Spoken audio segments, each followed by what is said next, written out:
क्या नियाज़ी साहब से सवाल पूछिएगा, जब इंडिया ने पाकिस्तान पे हमला किया, क्या हमारी फ़ौज पहले लोगों के पास जाती कि जी हमला हो गया है, अब हमें आप हमारे साथ हैं तो हम जंग कर लेते हैं, नहीं तो माफ़ी मांग लेते हैं, जैसे अभिनंदन के केस में माजी में इमरान खान की हुकूमत ने किया।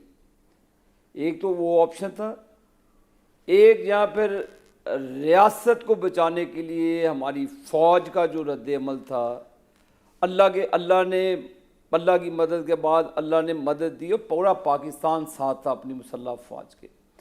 क्या मुसल्लह फ़ौज आपकी इस वक्त हिफाजत ना करती, आप एटॉमिक पावर ना होते तो आपका भी सदर जैसे तो सर फिर इमरान खान को कन्विंस कर लें किस तरीके से, या उनके वजीर आला को उनको समझाएं थोड़ा सा। नहीं, मैं सिर्फ मोहतरम नियाज़ी साहब की बात का जवाब दे रहा हूँ। पॉइंट आ गया आपका। किस तरह कन्विंस करते हैं, ये सूबे की अमनो आमा का जिम्मेदार कौन है? पंजाब में आप बात करेंगे चीफ मिनिस्टर मरियम नवाज शरीफ साहबा होगी, उनकी जिम्मेदारी है। तो नियाज़ी साहब सूबे की अमनो आमा का जिम्मेदार पिछले 16 साल से पीटीआई की हुकूमत बरजमांद है। वहाँ पर सारे वसाइल उन्होंने अडयाला जेल के कैदी के लिए खर्च किए। ये बात जुबैर साहब अपनी प्रेस कॉन्फ्रेंसेस में बताते रहे सबूत समेत। मुझे इसको बताने की ज़रूरत नहीं है। फिर आप कहते हैं कि ये मैं पर्सनल हो जाता हूँ। जुबैर साहब, मैं पर्सनल नहीं होता, मैं वो जुबैर साहब का करैक्टर कौम को बता रहा हूँ जो वो हमारे एज ए स्पोक्स पर्सन बात किया करते थे।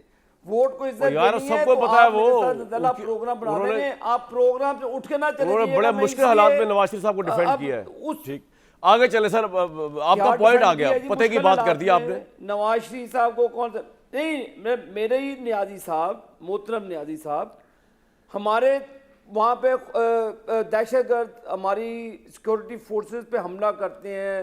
उनको जवाब तो देने दें न्यायी साहब को। आपका पॉइंट आ गया सर, आपका पॉइंट आ गया। नहीं, मेरी आखिरी बात है, नहीं आखिरी बात, और किस तरह फौज आपके लिए खड़ी हो, कुर्बानी दे, किस तरह फौज पाकिस्तान की लड़े। वो रियासत है, रियासत और वफाक की निशानी है। आबिद भाई जवाब लेने का टाइम तो दे दे बाकियों को।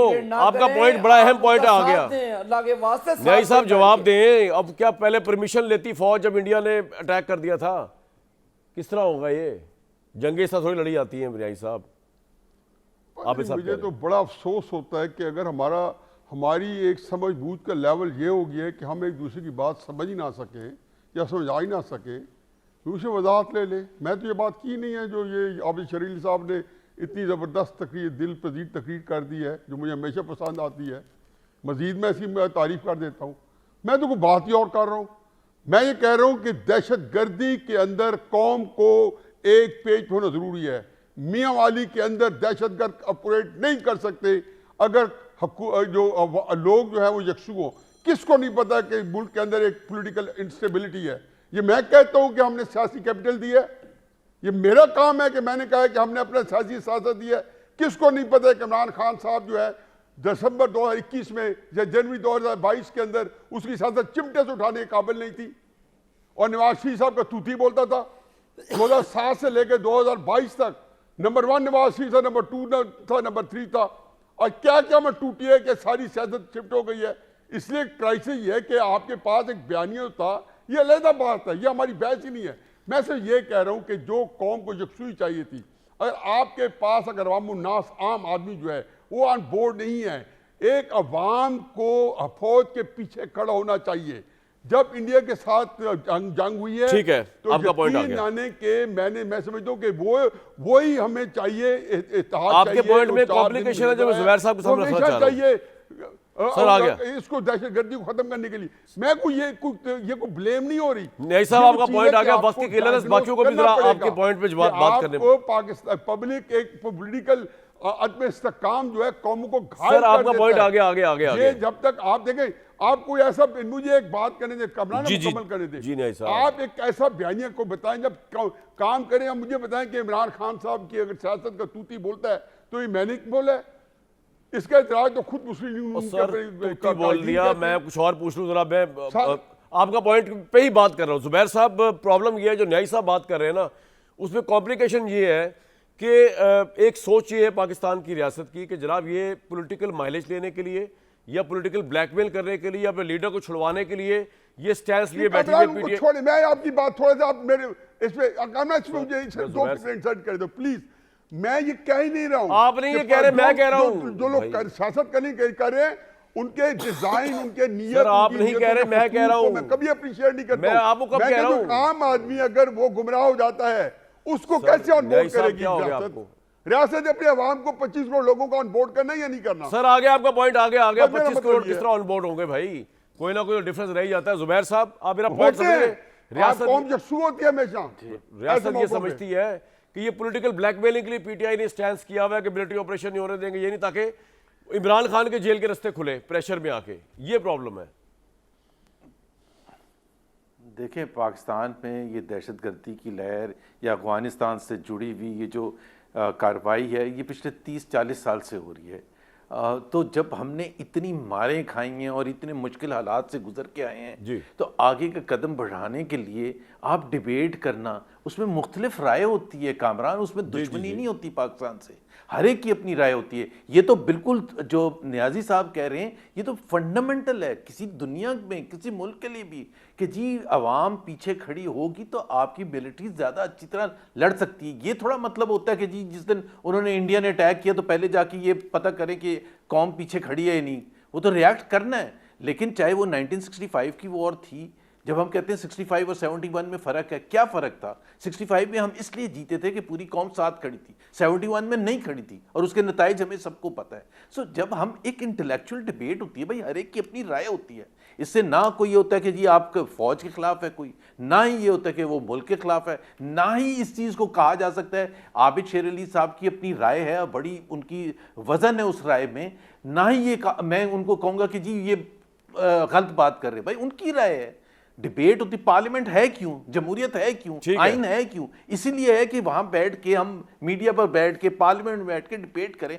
अगर मिलिट्री के पास वो इंफॉर्मेशन है जो कि इंफॉर्मेशन बता के अपना पॉइंट ऑफ व्यू वो ज़्यादा अच्छे तरीके से, बट प्लीज़ डोंट फॉरगेट कि मिलिट्री ऑपरेशंस पिछले कितने अरसे से केपी में हो रहे हैं और कितनी दफ़ा नकल मकानी हुई है और कितनी दफ़ा लोगों ने सफ़र किया है। तो जब आप अगला कदम उठाते हैं तो ये दोनों की राय लेके आगे साथ चलते हैं। बिल्कुल सही, बड़ी बड़ी आपने कॉन्क्रीट बात कर दी है। अभी अपना मैं कामरान भाई जी कामरान भाई एक बात करना चाहूँगा। जी पूछे बताएं।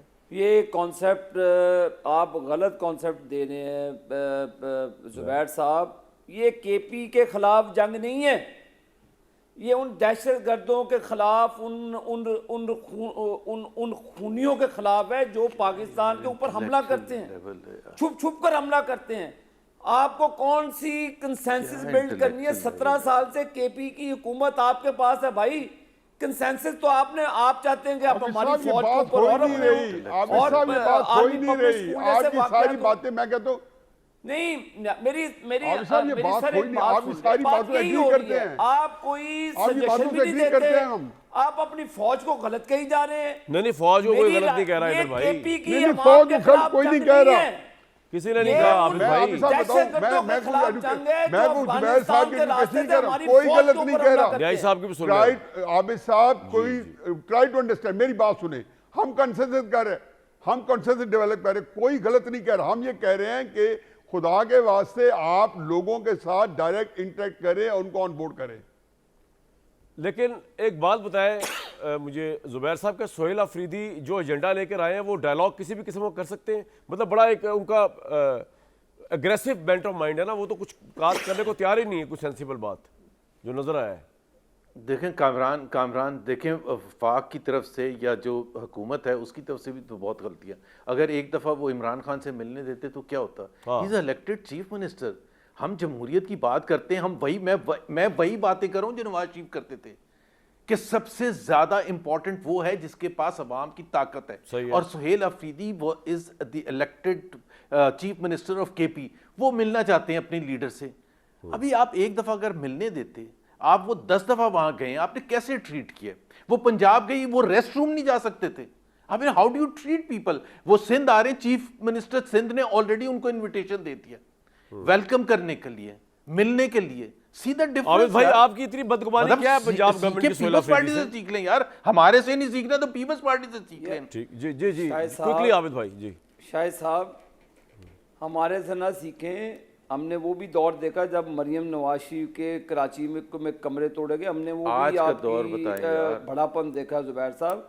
हमने आपका वो आज के दौर की बात सुन रहे हैं ना आप, एक तो आपका टॉलरेंस लेवल बड़ा जीरो है, आप एक सेकंड में हाइपर हो जाते हैं। बात सुन लें, आपने बात की, मैंने सुनी।